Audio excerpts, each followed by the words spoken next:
Assalamualaikum sahabat Kebun Bunga Reva. Hari ini tanggal 27 Februari 2021 kita akan bertemu kembali membahas tentang bagaimana proses pertumbuhan stek krokot. Nah, kita lihat ya bersama-sama ya. Ini adalah krokot Valiant Lady jenis lapis Indonesia, asli Indonesia punya, yang berumur belum sampai seminggu, 6 hari. Nah, dilihat itu ada tunas kecilnya yang sudah tumbuh di stek batang krokotnya. Yang ini ada juga sudah tumbuh kecil, kelihatannya. Kalau yang ini yang jenisnya ada daunnya.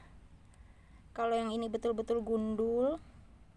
Saya lagi mempelajari di bagian mana stek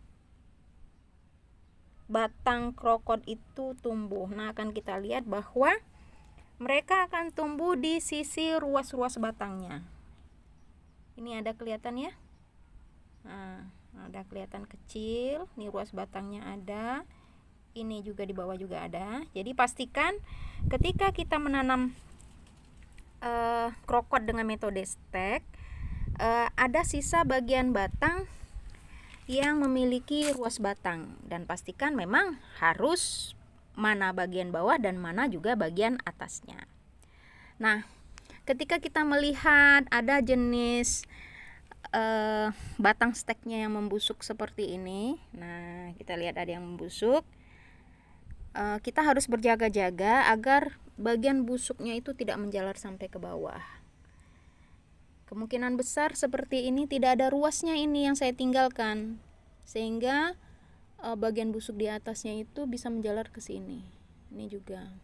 Nah, kalau yang ini masih ada bagian ruasnya, yang ini juga masih ada bagian ruasnya. Nah, sebelum kita menancapkan stek kita, biasanya selalu berdoa, minta kepada Allah yang Maha Menghidupkan, bahwa stek-stek sudah yang terputus nyawanya ini bisa dihidupkan kembali oleh Allah. Nah, kemudian ini kita sudah mempelajari tentang menanam krokot dengan metode stek. Nah, ini stek yang betul-betul gundul tanpa daun. Jadi dia akan tumbuh di bagian ruas-ruasnya. Ini berumur 6 hari sudah tumbuh sebesar itu. Nah, yang ini masih segar, sudah kelihatan juga nih daun barunya yang tumbuh ya. Nah, ini juga sudah kelihatan juga daun barunya yang tumbuh. Jelas ini bantuan air hujan, itu sudah juga janji Allah bahwa salah satu faktor yang membuat tanaman itu hidup adalah suplai kehidupannya, salah satu air hujan. Hujan atau air itu mencukupi kebutuhannya. Jadi ini cukup lembab. Oke, nah ini sudah kita pelajari. Ada stek dengan menggunakan daun, dengan stek tanpa daun sama sekali. Jadi kalau misalnya yang kita lihat ini stek ada daun, tidak ada proses pembusukan di batangnya. Sama ini juga tidak ada proses pembusukan di batangnya, di batang-batang steknya, walaupun kondisinya sama-sama stek ya, sama-sama sudah terputus nyawanya. Nah, kita lihat yang sebelah sini.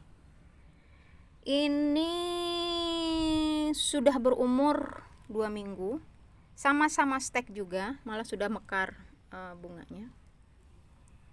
Apa yang mau kita pelajari di sini adalah, saya akhirnya bisa mengambil kesimpulan ketika kita menanam stek krokot, akan lebih mudah atau akan lebih cepat stek itu tumbuh jika daunnya masih ada. Nih, ini daunnya alhamdulillah tidak ada yang rontok dari pertama kali saya tanam sampai sekarang. Ini sudah berumur sekitar 2 minggu. Saya tanam tanggal 15 Februari. Sekarang tanggal 27 Februari. Saya sarankan dari dua kondisi ini ke teman-teman kebun Reva semua, akan lebih baik kita menanam stek krokot ketika masih ada daunnya. Karena apa? Saat kita menanam krokot tanpa daun yang sumber kehidupannya itu berasal dari air, karena tidak terjadi proses fotosintesis di batang stek tersebut. Jadi hanya betul-betul mengandalkan dari batang. Sedangkan ketika kita menanam ada daunnya, maka sumber kehidupannya itu ada dua. Satu, air atau air hujan. Kemudian yang kedua adalah sinar matahari. Kita sudah belajar semua di tumbuhan mereka melakukan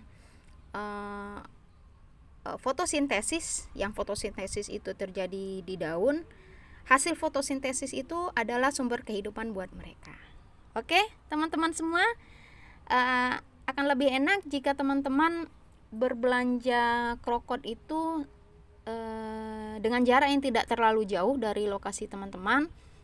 Jadi kalau kita membeli krokot, terutama yang krokot jenis daun bulat, lebih enak menanamnya dalam kondisi masih ada daun segar yang menempel di batang krokot tersebut. Selamat bertanam dan semoga kita mendapat kebaikan dari apa yang kita tanam. Happy gardening. Assalamualaikum warahmatullahi wabarakatuh.